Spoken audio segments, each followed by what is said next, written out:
Hi mga say, ugsoy mayong adlaw sa inyong tanan. Welcome to Terminal 2. Ganito yung senaryo dito. Sa haba-haba talaga ng pila dito para mag-drop off ka ng bagahe mo. O kita nyo, grabe talaga.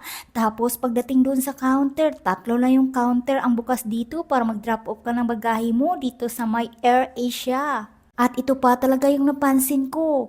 Naawa talaga ako sa mga matatanda, may bata, buntis, dahil wala na dito priority line dito sa Terminal 2. Since December, yun po yung napansin ko. Grabe, kawawa talaga yung mga senior citizens at may mga anak. At lalo na ang dami kong narinig kanina, yung mga apam na mga senior citizens, sabi nila anong nangyari sa Pilipinas dahil wala na daw priority line.